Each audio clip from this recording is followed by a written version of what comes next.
Baik, sebelumnya Assalamualaikum warahmatullahi wabarakatuh.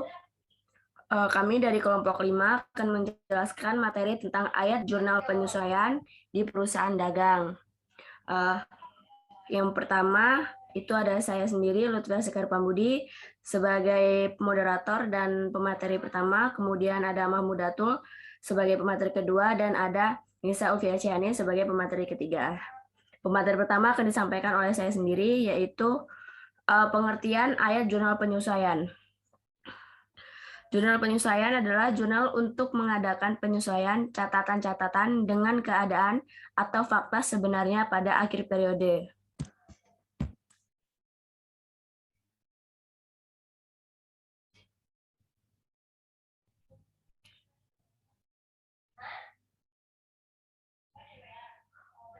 Kemudian tujuan pembuatan jurnal penyesuaian adalah agar setiap perkiraan real dan perkiraan nominal dapat menunjukkan besarnya harta, hutang, modal, pendapatan, dan beban yang sebenarnya seharusnya diakui pada akhir periode.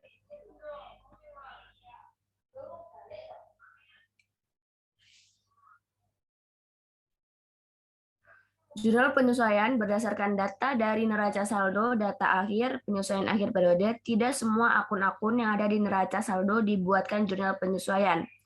Akun-akun yang dibuat jurnal penyesuaian adalah yang pertama ada pemakaian perlengkapan. Dalam pembuatan jurnal penyesuaian untuk pemakaian perlengkapan yang perlu diingat dalam mengisi nominal dan jurnal tersebut adalah nominal perlengkapan yang sudah digunakan. Untuk contohnya, pada tanggal 1 Juni 2013, saldo akun perlengkapan berjumlah 3.500.000. Pada akhir periode perlengkapan yang tersisa berjumlah 500. Untuk perhitungannya, kita cari terlebih dahulu perlengkapan yang sudah digunakan, yaitu 3.500.000 dikurang 500.000, hasilnya 3 juta. Untuk jurnal penyesuaiannya ada beban perlengkapan di debit sebesar 3 juta dan ada perlengkapan di kredit sebesar 3 juta. Kemudian yang kedua ada pendapatan yang masih harus diterima atau piutang pendapatan. Pendapatan yang masih harus diterima adalah pendapatan yang sudah dapat direalisasi dalam suatu periode, tetapi belum diakui sebagai penghasilan. Untuk contohnya, pekerjaan jasa yang telah selesai dikerjakan pada bulan Juni 2013, tetapi belum diserahkan kepada pemesanan seharga 5.200.000. Untuk jurnal penyesuaiannya ada piutang pendapatan di debit sebesar 5.200.000 dan ada pendapatan di kredit sebesar 5.200.000. Untuk materi selanjutnya akan disampaikan oleh Mahmud Datul. Kepada Mahmud Datul dipersilahkan. Baik, terima kasih moderator. Yang ketiga, beban yang masih harus dibayar atau hutang beban. Beban yang masih harus dibayar adalah beban yang masih harus dikeluarkan oleh perusahaan pada akhir periode. Contohnya, perusahaan mempekerjakan 5 pekerja dengan upah 50.000 per hari. Upah dibayarkan setiap hari Sabtu untuk masa 6 hari kerja. Pembayaran upah terakhir dilakukan pada hari Sabtu tanggal 29 Desember 2013. Beban upah yang masih harus dibayar pada tanggal 31 Desember 2013 adalah hari Senin 31 Desember 2013. Contoh perhitungannya, 5 pekerja dikali 1 hari dikali 50.000 sama dengan 250.000. Untuk jurnal penyesuaiannya, beban gaji didebit sebesar 2.250.000 dan hutang gaji dikredit sebesar 250.000.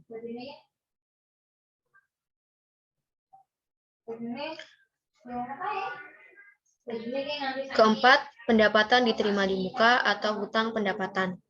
Pendapatan diterima di muka adalah pendapatan yang diterima lebih dahulu atas pembayaran transaksi yang belum dilakukan kepada pelanggan. Pendapatan diterima di muka dibagi menjadi dua, yaitu A. Dicatat sebagai akun pendapatan di muka atau hutang, yang B. Dicatat sebagai akun pendapatan.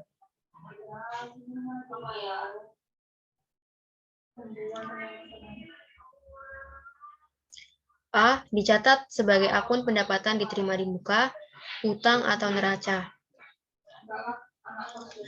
Apabila perusahaan menggunakan pendekatan neraca, maka perusahaan akan mencatat uang yang diterima sebagai pendapatan diterima di muka atau hutang dan akan diakui sebagai pendapatan bila perusahaan telah melakukan pekerjaan yang diminta oleh pelanggan. Contohnya, pada tanggal 1 Mei 2013 diterima pembayaran sewa gedung sebesar 3.600.000. Untuk masa 1 tahun, perhitungannya adalah 1 Mei sampai 31 Desember sama dengan 8 bulan. Maka 8 dibagi 12 sama dengan 3.600.000. Sama dengan 2.400.000. Maka jurnal penyesuaiannya adalah sewa diterima di muka, didebit sebesar 2.400.000, pendapatan sewa dikredit sebesar 2.400.000. B. Dicatat sebagai akun pendapatan perhitungan.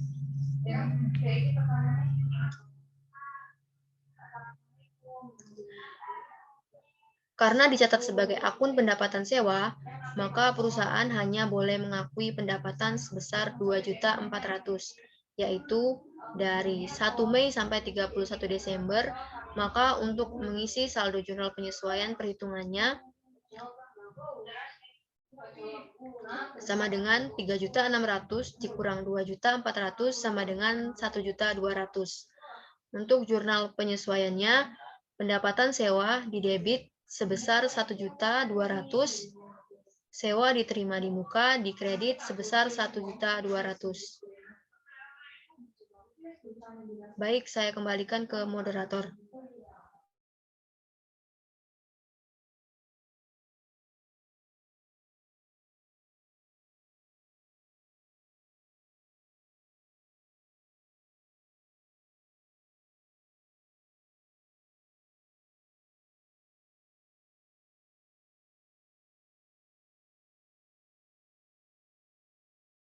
Dari yang nomor 4.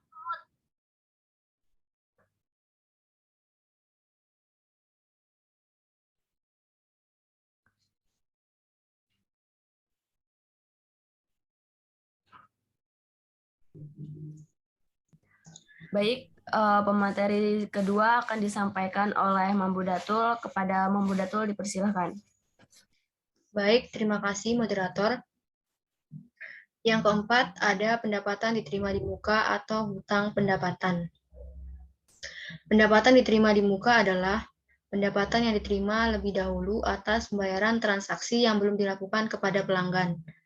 Pendapatan diterima di muka dibagi menjadi dua, yaitu yang pertama dicatat sebagai akun pendapatan di muka, hutang atau neraca. Yang kedua dicatat sebagai akun pendapatan.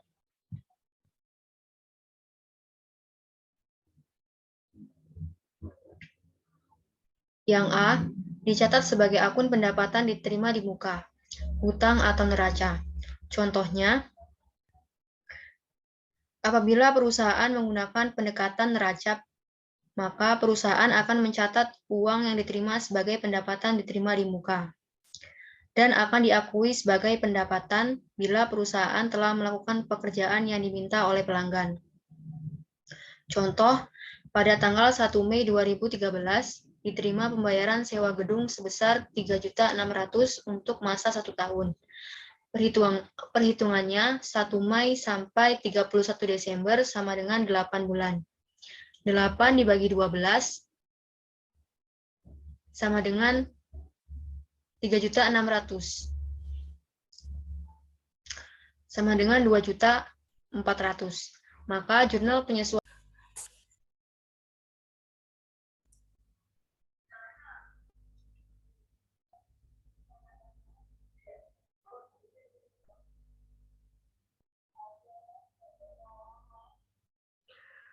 Baik, untuk pemateri selanjutnya akan disampaikan oleh Nisa Ovia Cahyani. Kepada Nisa dipersilahkan. Baik, terima kasih moderator. Beban dibayar di muka. Beban dibayar di muka adalah beban yang sudah dibayar tetapi belum dibebankan sebagai beban.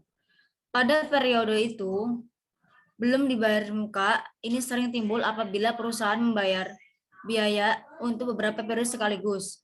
Sehingga dari jumlah pengeluaran tadi sebagian akan menjadi beban periode itu dan sebagian lagi akan dibebankan pada periode mendatang. A. Dicatat sebagai harta. Artinya, pada neraca saldo awal periode, akun yang ada di neraca saldo adalah akun harta, bukan akun beban. Contoh, pada tanggal 1 September 2013 dibayar sewa gedung sebesar 4.800.000 untuk masa 1 tahun. Perhitungannya adalah karena dicatat sebagai harta, maka akun yang ingin disesuaikan adalah harta. Beban yang diakui pada periode tersebut hanya 4 bulan. 1 September sampai 31 Desember. 4 bulan, maka 12 kali 4.800.000 sama dengan 1.600.000. Jurnal penyesuaian, beban sewa, transaksi debit 1.600.000, sewa dibayar di muka, transaksi kredit 1.600.000. Slide selanjutnya. Slide selanjutnya.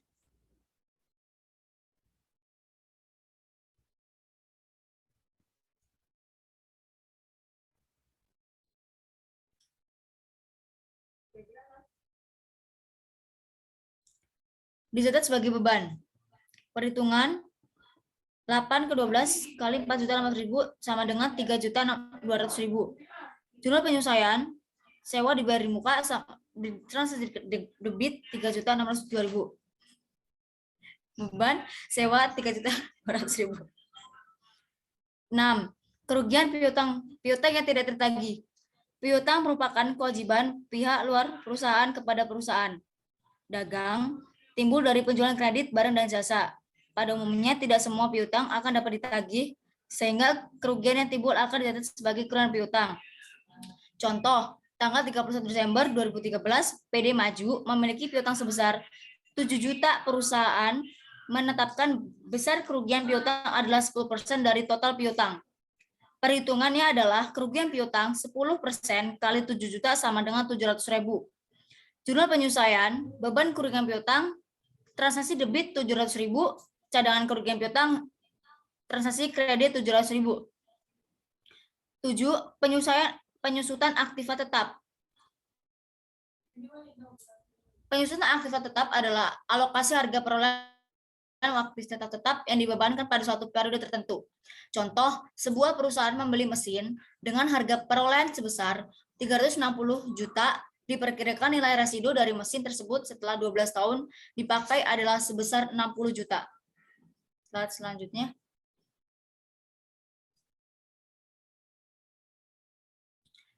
Baik, perhitungannya adalah 360 kurang 60 juta bagi 12 tahun, sama dengan 25 juta per tahun. Jurnal penyesuaian, beban penyusutan mesin, transaksi debit 25 juta, akun penyusutan transaksi kredit 20 juta.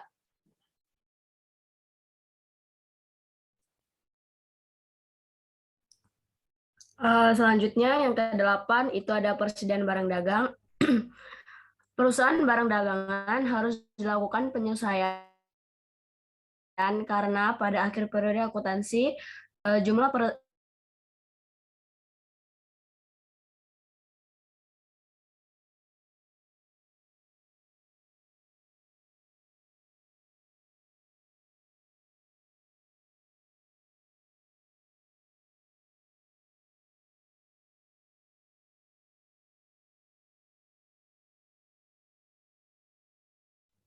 persediaan awal barang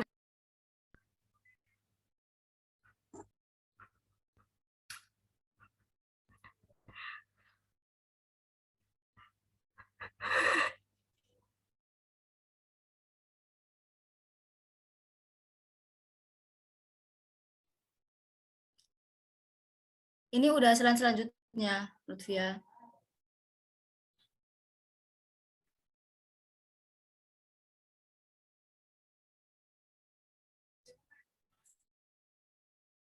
Baik, 8. Persediaan barang dagang. Perusahaan barang dagang harus dilakukan penyusunan karena pada akhir periode akuntansi jumlah persediaan awal barang dagang disesuai menjadi persediaan akhir barang dagangan. Persediaan barang dagangan dibagi menjadi dua, yaitu metode artificial laba rugi, B. Metode harga pokok penjualan.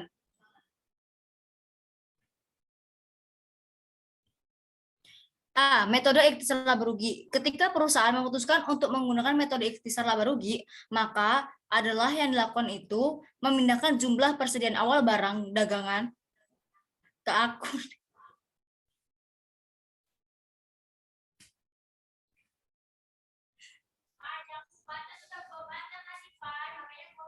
Selanjutnya, yang urusan barang dagang sudah gua baca.